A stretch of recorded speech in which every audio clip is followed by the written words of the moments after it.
Howdy, y'all. Joe Hills here, recording as I was due in Nashville, Tennessee, and I'm joined today by Dan Silvers of Lantana Games. Now, Dan, would you like to say hi to everybody? Hey, what's going on? I'm Dan Silvers, up here in Boston. I met Joe at PAX East, and I'm here showing him my new game. This game, Moonlight, what gave you the idea for this? It's got all sorts of elements of, like, it almost reminds me of, like, Chip's Challenge or, I don't know, something like that. What really got going with you on this? Well, I built it during the Stealth Jam, and so I was really just iterating. I would build one thing, and I was like, okay, that kind of works, and then I built something else. I'm like, oh, that works, and it really just built itself. There wasn't a whole lot of like goal. I was just trying to get something working, and then it ended up kind of fun. Well, describe what the Stealth Jam is. Okay, the Stealth Jam was hosted by Sneaky Bastards. It's a website devoted entirely to stealth games. So they covered Children of Liberty a few months ago, around the same time as PAX East, actually. And then they did a whole bunch of interviews with people who were like involved with Thief and Deus Ex and Dishonored. And so they started hosting the Stealth Jam in June. I was like, okay, I'll participate in this. This kind of sounds like fun. Why not make another stealth game? Oh, okay, so it's about making games where stealth is the chief element. It's not like you're an indie games company that flies under the radar. Exactly. Oh, okay, yeah, that makes a lot more sense. So, you've got elements of stealth in Moonlight. For example, it took me a while to figure out those crates and things like that, because this was only a super early pre-alpha release, probably. I don't know how you'd describe what I played, but early. And there wasn't a lot of in-game tooltips or whatnot. But once I figured out, oh, I can get inside the boxes, that will change how the traps perceive me and things like that.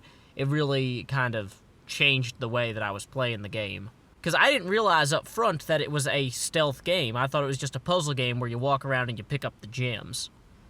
Yeah, well, on the surface it is a puzzle game, but once you realize that the only place you can attack enemies from is behind, and they can't see you when you're hidden in the crates, and you can actually set traps for them later on in one of the later castles. It really starts to pull the stealth elements into the gameplay. And so if you just approach everything directly, you're going to die.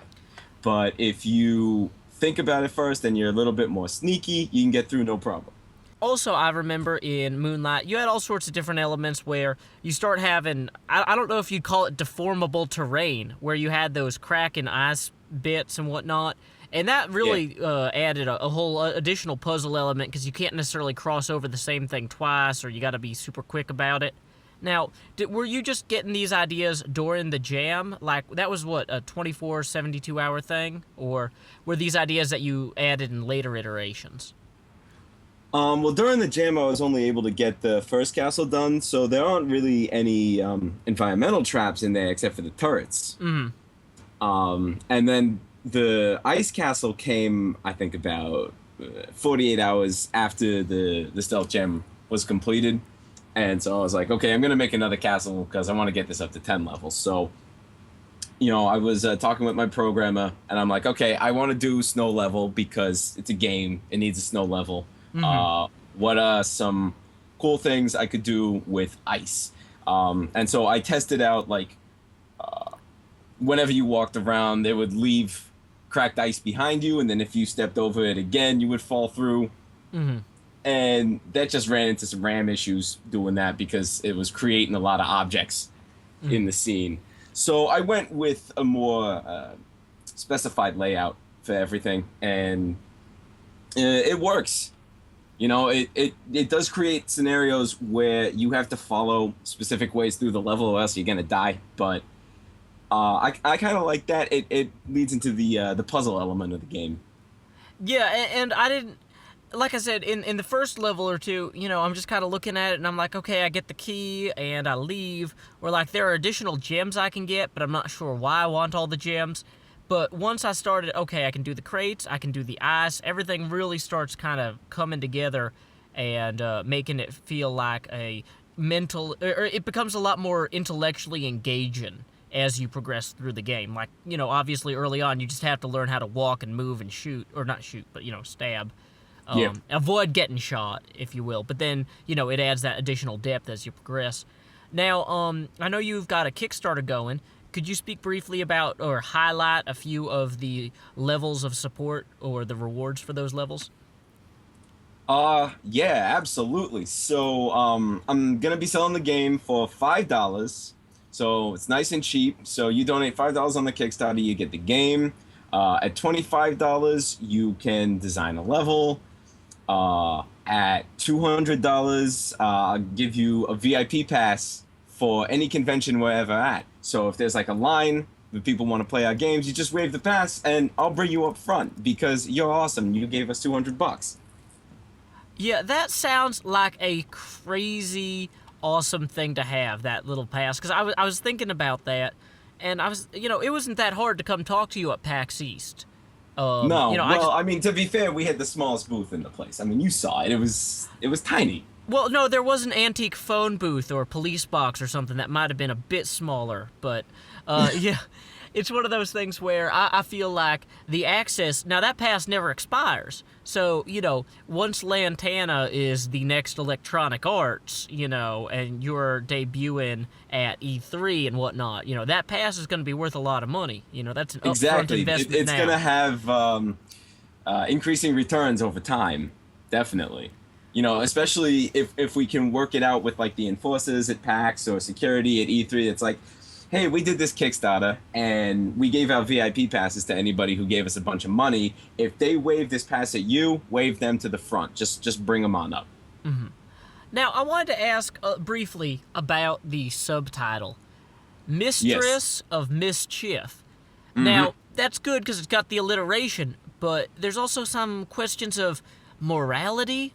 Not only on the part of the mistress, but like, is it appropriate for Mischief to be unfaithful to his or her wife? Because we're not here to judge that part, but we are here to judge about having a mistress on top of a wife. Well, mistress is used in the subtitle just in terms of the female equivalent of master. Excellent. So, that's it. That's all there is to it. You don't have to dig any deeper into it than that. Okay, and here's an additional question. Like, there's no documentation for the early version of the game so far. Is Moonlight the name of the character?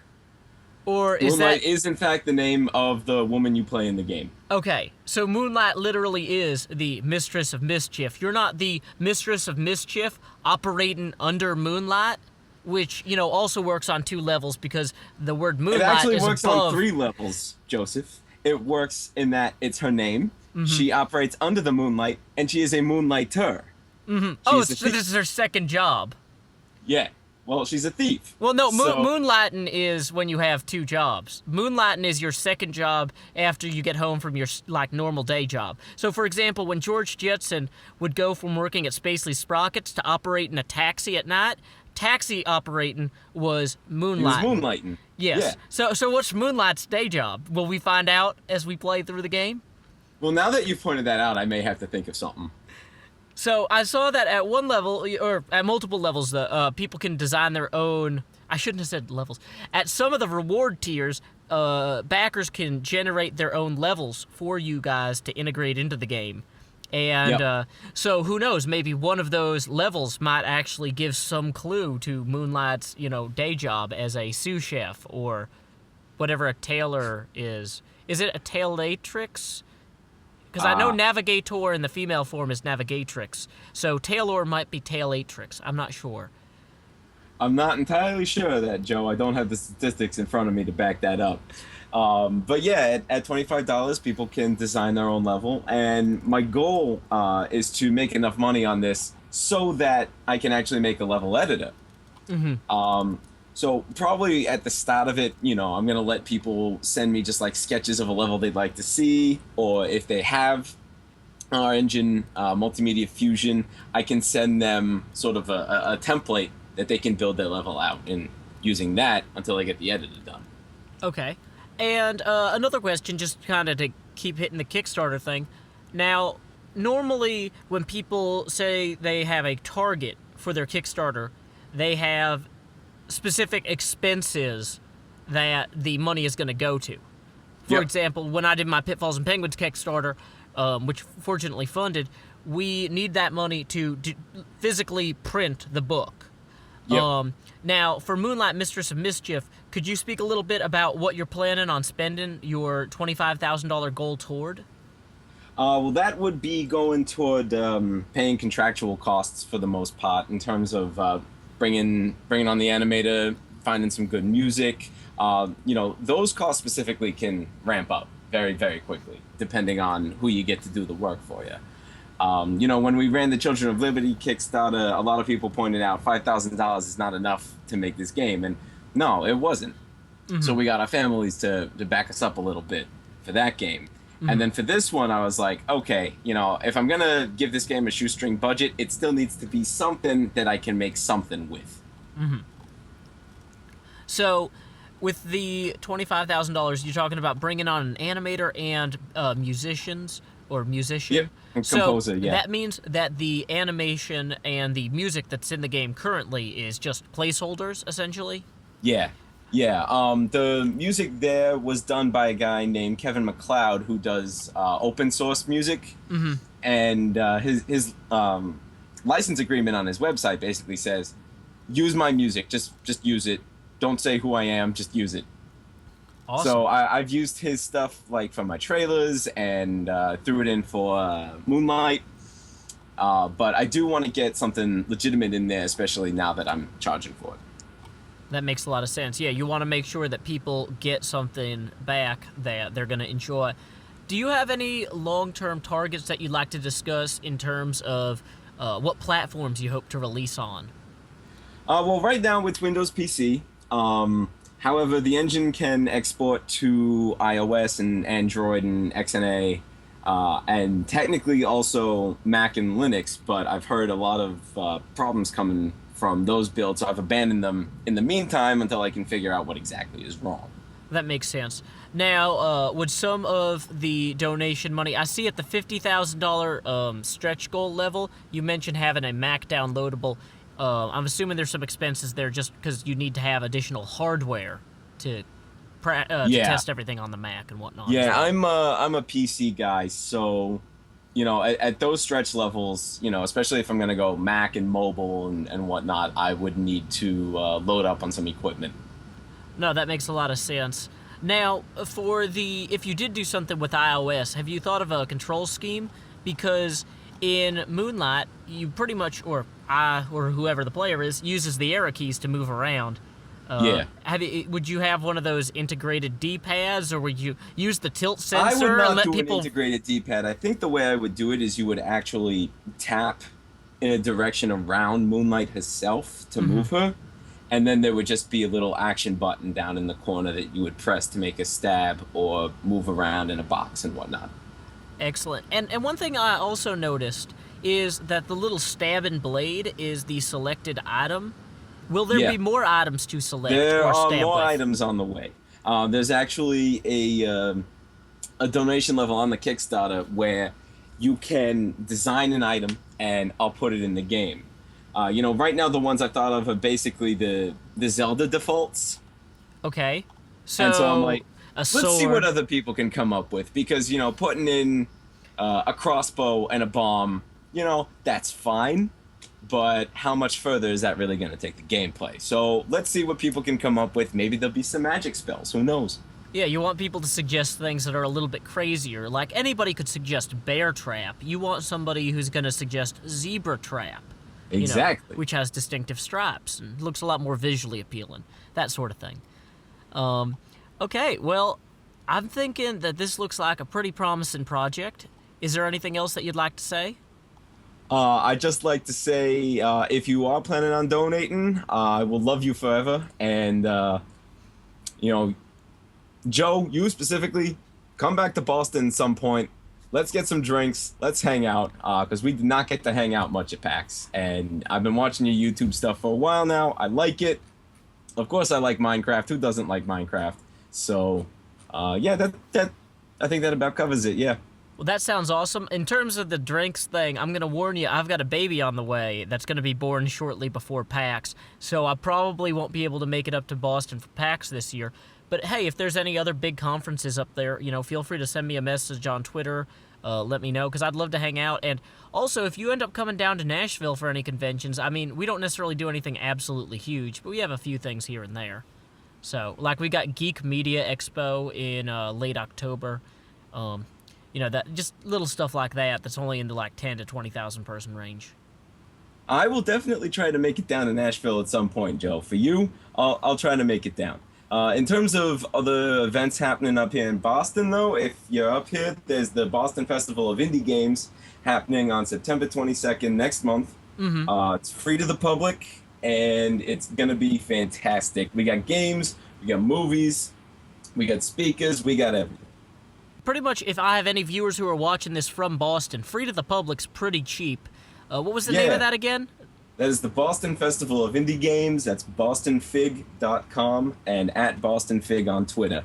Awesome. So yeah, if you guys are in the Boston area, go ahead to the Boston Festival of Indie Games and meet Dan Silver of Lantana Games. Now, you'll have stuff on display for people to play around with, right? Yes, we will. There's a huge digital game showcase. There's a board game showcase, street games, art gallery. There's films to watch, like Indie Game the Movie, and yeah, we got everything. That sounds like a great time. So yeah, I definitely recommend people check out the game Moonlight, Mistress of Mischief on Kickstarter. There will be a link in the description below. You can also go ahead and check out Lantana Games' website, which has all sorts of other projects they've been working on, like Children of Liberty. Same thing, find the link in the description below. And so anyway, thank you very much to Dan Silver for joining us this evening. Thank you, Joe. Awesome. Glad to have you. Until next time, y'all, this is Joe Hills from Nashville, Tennessee. Keep adventuring.